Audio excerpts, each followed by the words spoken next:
Welcome, everybody. Thanks for joining us today. Today, I have Connor Lucas with me from Sage Restoration. Welcome, Connor. How you doing? Hey, I'm good. I'm good. Hey, so we could just start, just give a little bit of background about Sage Restoration, if you would, and how you came to be involved. Yeah, well, Sage Restoration was built and founded by my parents. Actually, my mom started it about 10 years ago, and then they've grown it to mini crews now and mini vehicles. And now I am basically filling the role of operations as director of operations and sales, and overlook our project managers and large commercial projects and things like that, as well as commercial accounts and insurance sales as well. So. Yeah, fantastic. So I'm curious. I've been talking with folks to find out how this whole COVID-19 issue has impacted their business. What have you seen from your side of things? Oh, it's obviously everyone knows right now it's been crazy out there for a lot of businesses. That aren't able to be essential under what the governor's saying and everything like that, and it's been crazy for us. We've seen a lot of fires and everything happen. A lot of water losses starting to pop up. And so us, it's been crazy, but I feel bad for all the other companies able not to lay people off and not stay in business. So it's been pretty crazy. See, I was curious as well. I've got a couple of questions. It strikes me, not being in your business, but it strikes me that potentially folks like yourself at Sage were just more prepared for this sort of thing than normal companies, because you deal in this sort of risk mitigation on a day in and day out basis. Is that right? Yeah, that is correct. And, we definitely, we deal with the day in, day out with anything from sewage loss backups to mold remediation cleanings to our medical disinfection cleanings, even to fire remediations. A lot of our work is based on cross-contamination and preventing that, and staying clean, and, decontamination of, our equipment and our personnel and all of that. So a lot of it is based on trying to be clean and staying in that path. So this has not been really much of a change for us, because that's what we've been used to doing. But we've definitely been putting in more protocols and, personnel techniques. That's definitely been improving a lot of our work as well. So yeah, for sure. I'm curious because I know people. I've got a friend of mine who had a leak in their kitchen, did a fair amount of damage, and they had a company come in. And they were concerned about that company coming in because of the situation. What sort of extra precautions or extra steps, or what are those questions you're getting from, especially at this point, residential customers when you're going into their home? Yeah. So day in, day out, all of our technicians are, wearing, our PPE, or we actually are wearing half-face respirators that are P100 cartridges and everything. So it's not just an N95 mask. It's actually taking some of the organic material, contaminants and everything like that. So they're more secure on the mask side of it. But our guys are wearing gloves full time, and are also able to wear tie-back suits in people's houses. So actually, surprisingly, we haven't had many clients ask us about not coming in their home. But we do ask, on the phone and everything, hey, are you concerned? We can do this protocol here and there. But we are cleaning our shop every day, day in, day out.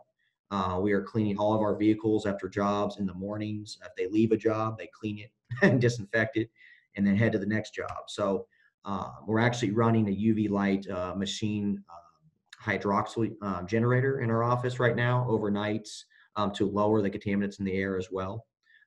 So we are doing a lot of protocols right now that we seem to be helping in our office, and our personnel is out and about, ready to help every company, every business, every homeowner.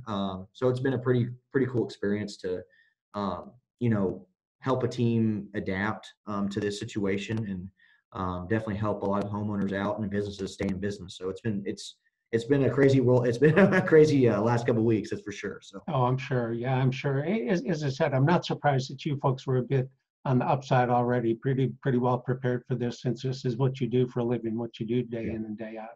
So what's been the mix of your business at this point? Is it primarily residential? How much commercial business do you do as well?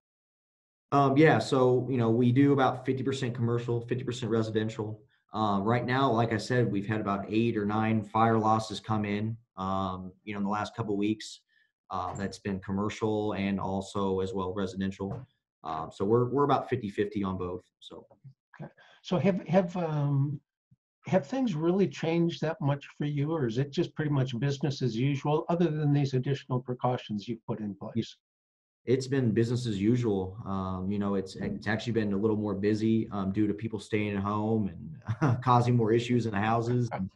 Yeah. And actually, surprisingly, we thought our calls would kind of go down with people not wanting people in houses or their businesses, but our calls have picked up the last couple of weeks, and our crews are out getting their hours in right now. So I'd say we're prepared better than anybody else right now due to our business, and it's every day there's more news coming out, more webinars, and so it's a lot of knowledge and education that we're trying to get linked up on, and so yeah, we business is staying as usual, and thankfully that we're more busy than we are right now than we thought we would be. So Yeah, man. Yeah, good for you. Congratulations. That's yeah, great. A lot of folks are like myself, kind of stuck at home for a while. So that's yeah, great. yeah. You're doing well. So, Mhm. hey, so kind of as we're kind of coming to a close here and wrapping up, are there some, since this is your business, you guys are really pros at this, are there some just common sense tips you have for folks who are either quarantined at home, stay at home,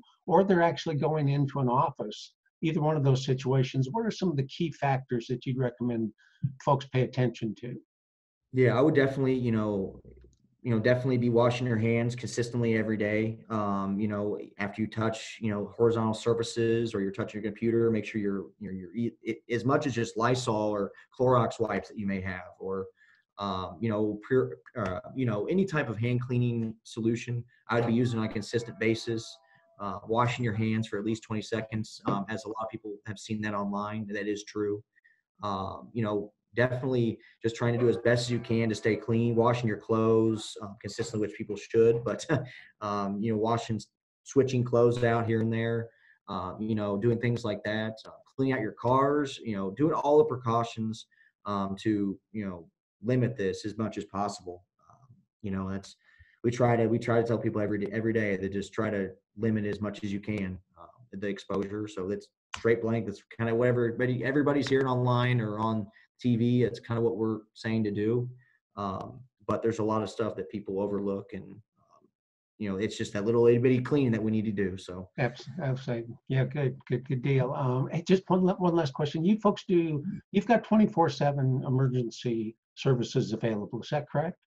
yeah, that is correct. We are available 24/7. Our calls will be forwarded to 5 or 6 people in our company after emergency hours, or after non-emergency hours, and we're available 3 o'clock in the morning, 4 o'clock in the morning. Let me know. We're available. So Fantastic. Hey, Connor, thank you so much. I really appreciate visiting with you today. I'll put up your contact information so folks can reach out to you if they've have some issues.